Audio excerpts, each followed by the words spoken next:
If you are in a relationship with a neglectful narcissist in particular, then you have cornered the market on loneliness. It's a perverse form of solitary confinement. To be in a room where there is another person who does not acknowledge you, it's even worse than being alone.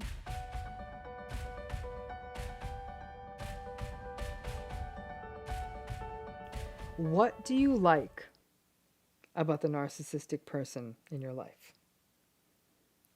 Simple question, right? So answer it.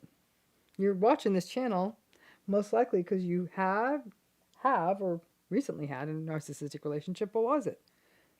What did you like about them? And you're like, it's a tough one, right? This is an exercise that I often have used with clients who are very clearly trauma bonded in their relationships, especially with romantic partners. Those relationships are good and bad, up and down, break up, make up, argue about the same thing repeatedly, avoid conflict, walk on eggshells, feel guilty. Mix all that up, what do you got? A toxic relationship. So the question I ask them, because because let me put it, they're clear that this is not healthy, that it's not good for them, that they're not even enjoying the relationship anymore, but they still keep going back. So I ask them, what do you like about them? And the kinds of answers, sometimes they're saying, I can't end it, all right? I love them. And sometimes I'll even ask you, what do you love about them? But really I want to know, what do you like about them? Typically I'll get crickets for a minute, a little bit of that uncomfortable shifting in the chair, looking off into the distance, a little bit of a pursing of the lips. And then I'll get an answer like, well, why does anyone like anyone, right? Like, yeah, I like them, I love them, right? To which I usually say, no, I really don't know. Tell me. That's why I asked the question. Or the other answer I'll get is, I don't know. It's just something. I don't know. It's like a connection, right? I don't know. I just like them. I just love them. Okay, okay. Or sometimes I like them because they get me. Then I ask, tell me more about that. What do you mean that they get me? And the answer I'll get back is, like I feel they get me, like they understand me, and that's hard to find. I push back on that answer, and that's what I think I'm being paid for, to push people to get to have uncomfortable conversations. What do you mean? I still don't get. What do you mean they get you? And then it gets more uncomfortable. But when I ask people, what do you like about them? Sometimes people will say, well, we have some shared interests, shared origins. I don't know, we're both from Georgia. We're both from New York City. We both go to the same church. We both love our golden retriever. We're both science geeks and we love to geek out. So sometimes the answers are around a few shared rhythms, shared interests, shared professions, that kind of thing. But it still doesn't answer the question. You both have a golden retriever. Still doesn't answer the question. What do you like about them? It's an interesting exercise because for a minute, what I'd love for all of you to do is think about someone in your life who isn't antagonistic, who isn't narcissistic. What do you like about them? I'm guessing there the answers come flowing. Oh my gosh, what do I like about the laughter? We go on these adventures. They listen to me. I'm doing this right now and I'm thinking about my own favorite people. And my answers are things like, what do I like about them? Gosh, they're so kind and we've always been there for each other. And I feel so safe with them. And I think they feel the same about me. And we make each other laugh. They let me be without me. I don't feel judged. I can say what I need to, and not feel like it's ever going to be a thing. I look forward to seeing them. They don't mind that I like to play silly games on my phone. They don't mind that, like, my idea of a fun Saturday night is like just going to bed early and playing my games on my phone. So when you cut to the core of it, the people we like them because we feel safe, happy, seen, heard, and cherished. We like people because we like ourselves with them. The stuff we like about someone is the stuff that makes a relationship last. The magical woo-woo, I don't know, it's just something magical about them. I don't know, that's the stuff that often makes you ruminate and self-devalue and live in the cycle of highs and lows. And when we are with the narcissistic people in our lives, in general, we don't like ourselves.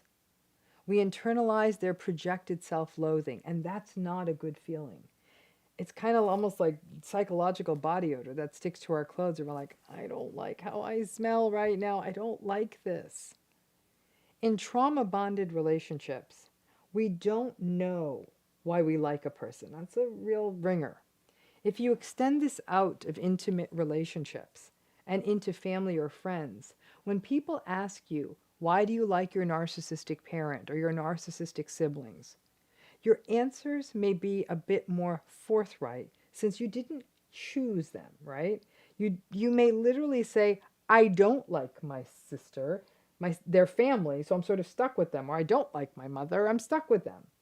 There may be a frankness we're able to have when it's family. But some people who are still caught in the cognitively dissonant recognition may find this to be a difficult question. You know, some people will say, I like them because they're my family. Okay, but that really isn't a like thing. That's a fact thing, right? Asking yourself this simple question, what do you like about them, is really uncomfortable. It forces us to reckon with why are we hanging out with a person we don't like? It may take people to a place where they do admit, I don't like them. In fact, I can't stand them. But you know, kids, house, money, job, culture, religion, fear, you know the list. That doesn't mean you like them. But that honesty, doing the deep dive, forcing yourself to answer the question, why do you like them? It becomes really important because it can start snipping away at some of those trauma bonds. By asking yourself this question, it's not meant to force you out of the relationship, but rather to break out of justification cycles that result in you blaming you. And yes, for some of you, maybe opening your eyes a little wider, and in some cases perhaps even giving yourself permission to leave, or at least put up some really big boundaries. When you don't do this reckoning, really look into what it is you like, you can really break into a cycle of rationalization. But when you do admit it, you do get to dig a bit deeper. You may say, I don't like them. I guess I stay out of a sense of obligation, guilt, fear, hope, or my own fear that I'm going to be alone. That you own that the thing that is holding you back and can work on that. That's not easy, rather than believing that there's a there in your relationship. Radical acceptance is about the recognition that there isn't really a there, that you don't like them, or don't like much about the relationship, and are also scared about what that means. Those fears are human, but addressing those fears is what growth is about. So the simplicity of this is deceptive. This question, what do you like about them? It may be the hardest question you will ever ask yourself in this relationship. Any one of you who's been in a relationship with a narcissist will say, we just had a really good day. You guys know you've been there, right? We just had a good day. Like, you're almost surprised. Like, we got along. We had this great time. We didn't fight. We held hands. He didn't look at anyone else. He wasn't on his phone. Like, it was good. We had a great conversation. It was fun.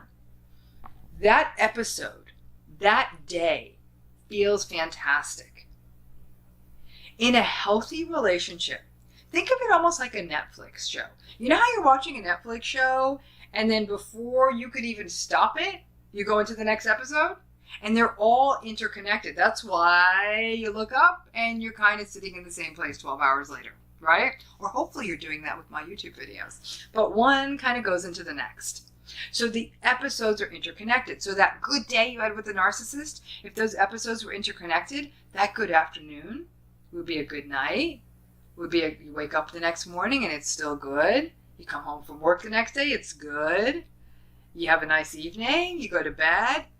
Interconnected episodes. Well, back when I was a kid, all right, when you were, all of you, or many of you, I should say, were a sparkle in someone else's eye. Back when I was a kid, TV was in discrete episodes, meaning that you could watch an episode and then you'd have to wait a whole nother week for another episode, and they were entirely separate. So you'd be like, oh my God, I love this week's episode. And then you'd watch the next week's episode and say, damn, I did not like that episode. Okay, so they were not connected. They weren't always telling a story. I remember there's a show when I was growing up, it was called The Love Boat, okay? I bet your parents watched it, and some of you watched it. And The Love Boat was sort of like this circa 1970s sex fest on a cruise boat. But each week, there were some consistent characters, but each week was a different story, right? And some weeks, like, they were kind of a dud, and some weeks they were pretty good. I was in junior high at the time. And so, but I wasn't thinking, oh, I got to watch this week's episode of The Love Boat to see like what happened from last week. They were separate. And that's what a relationship with a narcissist is like. Because let's say you've had that great episode, that great day, and you held hands and you had lunch and nobody fought and he didn't look at his phone and yay. Next episode, not so good. Or life isn't so good. You have your great day, you go home, and then it's quibble, fight, ignore, invalidate. And this is where people often get it so wrong with narcissists. Let's face it, I know many of you are deciding to stay in a relationship with a narcissist. I know it, I get it, I completely respect it. It could be kids, it could be fear, it could be culture. I absolutely don't judge, I get it. But then if that's the case, you're the group more than any other that needs to understand this episode thing. Okay? Once you've had a good episode with a narcissist, please don't get lulled into the idea that you're about to have another. What's the hardest thing about being in a relationship with a narcissist is the whole love boat of it all. I can't say, oh, God, this Saturday's episode was great. Next week's is going to be great too. It was a crapshoot. Maybe it would be, maybe it wouldn't be. But this is your life. So you may have that perfect afternoon, and then that night, it's business as usual. And it feels almost worse because you got your hopes up on the basis of that one episode. But the hard part to remember is that these episodes don't interconnect. It's like watching Stranger Things, then hopping over to Black Mirror, and then watching an episode of Arrested Development. They don't connect, okay? And that's what life is with a narcissist. It doesn't connect. And so your hopes often get dashed because you think a good episode is going to be followed by another good episode.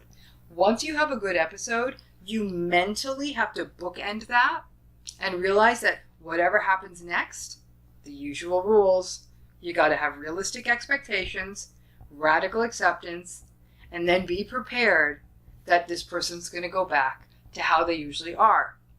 You may be wondering, well, does that mean there's never going to be another good episode? Hell no, there's definitely going to be another good episode. Now, what we don't know, if it's going to be in 6 more hours, 6 more days, or 6 more weeks. So a relationship with a narcissist can often feel like a waiting game. But the other tricky part with narcissists is the episodes that they're best at are the good days. The days you go to the beach, the day you try the new restaurant out, the night out at the movies, an evening you go to a dinner party. Those can sometimes be when they're at their best, especially when the dinner party is their friends, or you go to their award ceremony, or whatever it is. They're good at the moments, especially the flashy moments. And sometimes they really do. They put in the effort. They look like $1 million. They still have enough of that grandiosity in them to make it oh so good. What narcissists aren't good at are the episodes that make up real life. The child with a cold who can't go to school, so someone's got to stay home. The stress you're having at work that may require the narcissist to help a little bit more at home. The workplace where your boss is just all cheerful when those sales numbers are coming in right, but on the day when it's just an ordinary day or the numbers aren't what he or she wants, all hell breaks loose. That the narcissist is only good on a day that's good for the narcissist. And that piece, if you can hold on to this idea that a relationship with a narcissist is not a river, it's not a series of interconnected episodes, but rather it's rocks that go across the river. And you jump from rock to rock and realize it's precarious between the rocks because the river's rushing through. That's the best analogy I can give. A lot of people get hurt by this. They think we had a great day. I don't get why this can't last, because it can't. Narcissists struggle with the ordinary. The in-between stuff, the grocery shopping, the regular days, a little bit harder for them. The bigger moments they can be better at. And they can pull that rabbit out of their hat from time to time. There's a reason you fell in love with them. Likely that you might have had some of those moments in the beginning and they were enough to keep you around. I cannot tell you how many people I've worked with who've been in relationships with narcissists who said there were enough good days to keep me around. And that's the challenge, because the bad days intermixed in there are what leave you to doubt yourself. On the episodes, on the good days, you're like, I got this. On the days when it goes wrong, the tendency for most people in those relationships is to blame themselves. What you got to realize in any relationship with a narcissist, the key issue, and I know a lot of you already know the punchline on this one, don't personalize it. I hope that helps you remember it. Remember the episodes, you have a good episode, hold on to that day, and then put that bookend up, ratchet down those expectations, and then when the next day comes along, it's kind of like an unexpected gift. It comes, you enjoy it, but you ain't going to get a gift every single day. So you're thinking, really, Dr. Ramani, every narcissistic relationship is a threesome? What do you mean by that? Well, it's true, and it's all about the triangulation. Triangulation isn't just about gossip and people turning people against other people. It goes a bit deeper than that. Now, by now, if you've been watching this channel, reading everything you've read about narcissism, you already know what the narcissistic relationship cycle is. You probably know it better than an expert does at this point, right? Love bomb, devalue, discard, hoover, rinse, lather, repeat. We know the cycle. However, I gotta tell you, just about every narcissistic relationship I've ever heard about seems to have a third or a fourth or a fifth person in it. And you might be thinking, what are you talking about? Why is that? It's all about triangulation. So you know this, we've talked about this. Triangulation is a way for the narcissist to maintain a sense of power and domination, and something we have talked about a lot on this channel. There are different ways this sort of non-consensual threesominess can go down. So let me give you some examples so you know what I mean about the sort of threesome nature of all narcissistic relationships. You're in an intimate relationship with someone, or romantic relationship, and they're always staring at other people or noticing other people, not in a subtle way, in a sort of rude and obvious way when they are in your presence. Or mentioning people, I don't know, people they know, people they've met at work, or people from other contexts in their life repeatedly, usually in how much that other person's so smart, or so fun, or they talk about what they're wearing and how much they admire each other. And they talk about them just enough that you wonder if something inappropriate is happening between your partner and that person that they're always mentioning. Or your partner talks about their former partners and ex-partners and ex-girlfriends a bit too much. Or your partner compares you a lot to other people. Initially, this may seem like passing comments, but as you enter the devalue and then definitely into the discard cycle, it becomes downright mean. Saying things like, well, why can't you make as much money as such and such? Or my brother's wife managed to get the baby weight off. Like really kinds of mean compare-y things. Or having strange boundaries with family or friends. And these folks, these sort of people, these families, these friends, who are often the narcissist's enablers or their supply, can often become a constant presence sort of in your relationship. And they're there to constantly prop up the narcissist, which then gives the narcissist even more power and leaves you more isolated. Or kind of shady, uncomfortable social media behavior, like your partner liking inappropriate photos posted by other people, or DMing, or seeming to have rather emotionally intimate and inappropriate relationships with people in that space, which feels disrespectful to you. Or they're constantly flirting. They tend to flirt with restaurant servers, store clerks, bartenders, reception staff. And if you point it out, they tell you that you're too sensitive. Or they tell you about these things that happened in their day-to-day lives that give them supply. And they do that a lot, not just once. So they'll come home and say things like, oh, someone asked me for my number today, or a person in the grocery store wanted to know if I was single and they thought I was hot. Or remember that guy that we were talking to at the gym? Well, he told me that you better treat me good because he would be ready to swoop in because you're so lucky to have me. It's always like this kind of like, why are you always talking about these other people? Now, keep in mind, for this to be a thing, there needs to be sort of a plausible element to all of this.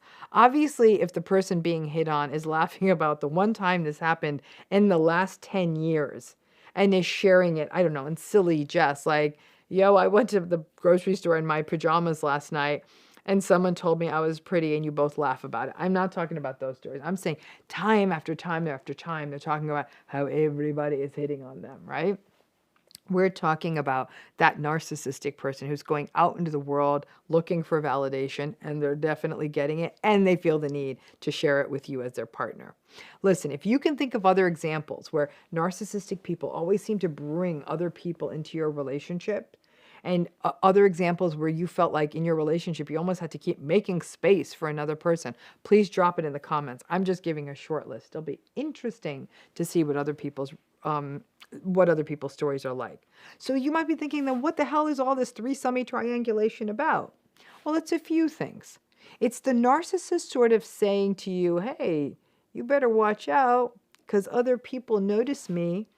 And basically, I could get new supply without saying that out loud. It's just the narcissist almost kind of putting you on edge. And I really do believe it's a projection of how they always feel on edge and how they fear rejection and fear abandonment. It relates to their impulsivity and their poor boundaries. It relates to their entitlement. They believe truly that they can do, like they walk around saying, I can do what I want, I can say what I want, and I don't really care who it affects. It's a way to keep you in your place in the relationship, again, by keeping you on watch. Basically, the message is, you better not fall out of line because your replacement is right around the corner. At least that's sort of insinuated. It's about maintaining control through humiliation, which can then lead to self-devaluation in the person in the relationship. All of this also fosters a bigger buy-in for you in the relationship. It strengthens the cognitive dissonance. Because let's face it, we as people, we instinctively want something more if we suspect someone else wants it. Come on, how often have you purchased some piece of junk that you didn't need because it was the last one that was available or they were selling out, right? It gives the narcissist power because it plays on your insecurity, because we all have insecurity about this, of being compared to someone else. And after about probably 3 months in a narcissistic relationship, most people feel like they are not enough. The triangulation can also take another interesting path. It's about them being suspicious of your fidelity. Narcissistic people, pretty much as a rule, are really jealous, but it can almost feel like a paranoid, almost delusional jealousy. It's not uncommon for them to accuse you of talking to a person, I don't know, at the hardware store or the grocery store too long. Why were you making eyes at the guy at the grocery store, right? They'll wonder why you were home late from work when you already told them it was a big deadline and you were calling them from the office and calling them on the way home. They will keep asking you questions about, I don't know, a colleague or someone that you have not yet mentioned, just thinking that there's someone new that you're friends with. They will compare themselves to your ex-partner or partners, even when you're not at all comparing them to the ex. It's not passing conversation. It's as though the narcissist assumes that you are the one who's unfaithful, that you're the one who's triangulating, that you are the one thinking about someone else. They'll even go weird with this. Like they'll see like a family member of yours, an attractive family member on your Instagram feed that is somehow like a sibling to you and is somehow a threat to you. All of this is a mixed up manifestation, obviously, of their own insecurity and their projection of probably some of their bad deeds, their need to think that they're in a fight with someone else over you. Otherwise, the relationship isn't as interesting. And as well as the suspiciousness that often characterizes narcissism. So although you are completely committed and faithful to your relationship, you may constantly have accusations thrown at you that you're not, or that there's something sort of dodgy about your behavior. And in a way, and this is where it gets really dicey, narcissists almost seem to be more interested in you and simultaneously enraged at you if they perceive that there's some third persons or third parties kind of flirting with you or you're flirting with them. Lots of people will feel that the narcissistic person is more interested in them when the narcissist suspects that someone else is interested in you. Like I said, these relationships are always sort of a threesome. Now, as we know, infidelity is the narcissist's ground game. And I am sorry, but I really struggle with this concept of the healthy parts of infidelity, like this idea that infidelity can make a relationship stronger. I've been a therapist for a really long time, and I have worked with many clients who have experienced or have engaged in infidelity. I have no judgment about it, but I gotta tell you, I've never seen one of those relationships become stronger, ever. I have seen hurt, I've seen betrayal, I've seen it result in self-doubt and anxiety and anger, but never growth. Now, narcissistic folks need validation. They're entitled, they lack empathy, they're impulsive, and all of this is a recipe for relationship betrayal. Infidelity is the most obvious form of triangulation in a relationship. The narcissistic person gets a perverse sort of power from it, a sort of spoiled child getting away with something. But the stakes, which are often another person's mental health, don't even register for the narcissist. And again, there's that lack of empathy, which is often playing a role here. But this sort of triangulated nature of all narcissistic relationships is often a theme that may have dogged you from early in your life. Narcissistic parents often compare siblings to each other, or even may imply that other children that you're not even related to are better than you. Oh, she's so much nicer to her mother. He does so much better in school, or whatever. There's always someone else with a narcissist. One relationship with one person just doesn't work for them. So yes, if you are in a narcissistic relationship, whether in how they talk about people or whether there actually is, it always feels like there's someone else in the relationship with you. Like I said, it's always a threesome. Maybe not literally, but the third parties are always lingering out there somewhere, whether you're being compared to them, whether they're being stared or flirted with, whether they're actually in a relationship with them. And that may not be what you signed up for. Listen, there are people out there who prefer 3 people in a relationship, and that's fine. I mean, I think people need to do what works for them, as long as everyone in that relationship is consenting and comfortable. But modally, most people are dyadic, 2 people in a relationship, and believe that when they enter into an intimate relationship with someone, that it is a 2-person show. Triangulated relationships always leave people off balance for all of the reasons that I have shared. When you're in a narcissistic relationship, and you're in the fading days of the love bombing phase, that idea that someone else could get the intensity that you just got can lead you to really fight for the relationship, despite the red flags you're experiencing. You don't want someone else to have that excitement. Or you may feel like you're living in an alternate universe where a narcissistic partner chronically assumes that you are unfaithful, even when you're not, and you spend much of your time reassuring the partner and living a more and more isolated life so as to not set off the narcissistic partner. Or you find yourself, if you're in a narcissistic relationship, wondering, after a lot of shady behavior from a partner, if that business trip that your partner is taking again is really a business trip. or you feel constantly like you aren't measuring up to these other people that are in the narcissist's life, mostly because they compare you to them and leave you feeling like you're not. Because, like I said, just about every narcissistic relationship is a threesome that you didn't agree to. It means that people in these relationships end up expending a lot of bandwidth ruminating and wondering and worrying. And more than anything else, feeling not enough. It's not what you signed up for. I don't think it's what anyone signs up for. And it's exhausting. If you are in a narcissistic relationship, in addition to the narcissistic abuse and all that goes along with it, that third person or more in the relationship, you did not bargain for them either. And that's also tiresome. Because so many people don't fully understand narcissistic abuse, people experiencing it will often report feeling lonely because nobody quite understands what they're going through. Sometimes even therapists don't. But the loneliness may have started a long time ago while you were in the narcissistic relationship. So let's take a look at these two different kinds of lonelinesses that come from being in narcissistically abusive situations. Now, first, narcissistic abuse, as I said, is something that many people don't know about or talk about.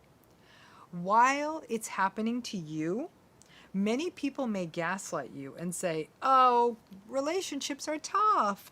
It sounds like you guys are going to figure it out. Or they may something like, oh, families need to stick together. Families always find a way forward. Over time, it's easy to feel that you cannot talk about what is happening to you. And if you do, you will feel silence, you might feel shamed, you might even be gaslighted. Now, obviously, if you are already isolated in your narcissistic relationship, and you are already living in that alternate universe in which you are never listened to, or never heard, or you simply have your reality denied on the daily, that's already lonely. But coupled with the world not getting it, it really feels lonely. For the duration of your narcissistic relationship, you may very well have been lonely. If this is an intimate relationship, there may have been some love bombing weeks or months or good moments interspersed in the relationship when you thought you were in something good. It gets more and more bracing and difficult to go from a good moment to then, boom, being devalued, discarded, and ignored. The cycle can feel unpredictable, and so you may never feel like you belong anywhere, which is a terribly lonely experience. If you are in a relationship with a neglectful narcissist in particular, then you have cornered the market on loneliness. It's a perverse form of solitary confinement. To be in a room where there is another person who does not acknowledge you, it's even worse than being alone. Listen, for those of you who are in your narcissistic relationship, because you're in a relationship, the world assumes you're not lonely. Anyone out there in a toxic relationship will tell you that being in a relationship with someone who does not offer empathy, or who does not hear or see you is far more lonely. That's far more lonely than simply being alone. But the world doesn't get it. And so the assumption is if you're in a relationship, you're all sorted out. So you're not lonely, which just can magnify that feeling of loneliness. And again, to my prior point, since narcissistic abuse is not well understood, it makes it even worse. Now, if we're talking about loneliness in your family of origin, you know how lonely narcissistic abuse was. Children are remarkable at justifying and rationalizing and blaming themselves, but many adults look back at their childhood in a narcissistic family system and reflect on the anxiety, the confusion, the helplessness and the powerlessness of their childhoods. Listen, a child can't schedule a therapy session or even figure out what's happening. For some children, one day they may see what happens in other families and see those other families are different than theirs, happy, where people are being heard and respected, and where there's kindness. And that only substantiates that sense of loneliness, of knowing that their family is different. And for a child to feel different, especially in a negative way, is tragically quite lonely. It can be quite similar in the workplace, especially if everyone is not having the same experience. If you're experiencing narcissistic abuse in the workplace and other colleagues are having different experiences, narcissistic bosses love playing favorites and they love triangulating. It can be terribly isolating. It can be tiresome to be the person who complains about work all the time. But in tough economic times, you may not have another route you can take. You got to pay the rent, so you got to stay in the job. So then you have the loneliness of working in an invalidating place and not being able to see a way out. One of our past Surgeon Generals, Dr. Vivek Murthy, has called loneliness a public health crisis. And I agree, it is now more than ever. But the loneliness of narcissistic abuse is its whole other beast. It's a whole other form of loneliness. If you grew up in a narcissistic family, you know what it feels like to be surrounded by people and feel completely alone. If you are in a relationship with a narcissist, you know what it is like to be in the same room as someone and to not be seen.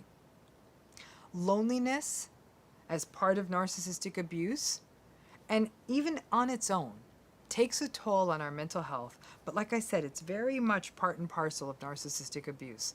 Over time, that sense of loneliness may make you vulnerable to other patterns we often see in narcissistic abuse, such as isolation, which can also undercut your ability to seek out help or just create social support. So what do? First, you gotta create some form of social connection. Healthy friends, kind, respectful family if you got any, good colleagues, spiritual communities, social groups, community groups, any way you can connect. The loneliness of narcissistic abuse can make you feel like you are experiencing something that no one else can understand. And they may not. But other people, even if they don't fully get what you're going through, can be an antidote to loneliness. Secondly, please consider therapy with a person who gets this. Someone who understands narcissistic abuse is essential.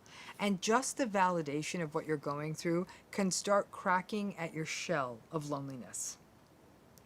Third, please consider support groups such as Facebook support groups or other moderated groups for people who are experiencing narcissistic abuse. It is important that you choose a moderated group because that can ensure more safe dialogue because they're careful to monitor who enters the group. Seeing that other people are enduring this experience of narcissistic abuse can help with the loneliness. These online forums may also turn you on to other resources such as support groups and other materials. Now, it's really lonely to endure a human experience that many other people may not understand, and loneliness is a pretty classical part of narcissistic abuse. Other people being in your life, other good, kind, empathic, warm people can help profoundly, even if it's just to understand and enjoy companionship again. Lots of times people will feel that going through narcissistic abuse, loneliness is simply because they don't even get to use that muscle anymore. It's like an atrophy of that social part of yourself. It's really, really important as you feel the loneliness of this experience. Again, some of it is just because you do feel so isolated and so full of shame. 2 other topics we'll be taking on in this series of narcissistic abuse, that you figure out the ways to address this, because loneliness is such a paralyzing part of narcissistic abuse. Part of the reason I make this YouTube channel is also to act as an antidote to this. I want there to be a community of people out there that get this, that see this, and listen. You can see from the comments that people are going through this. You're not alone in this, that we get this. We get what you're going through, and even if other people around you are clucking at you and saying, come on, you know what, you're part of a big world, you're part of a family, you're not alone. at those times, despite how lonely it feels, I want you to know that there is a community out here to help you understand this and to help you heal. As always, thank you again for tuning in. Please join us again. Great community. Subscribe. Be a part of it. And thank you. Bye.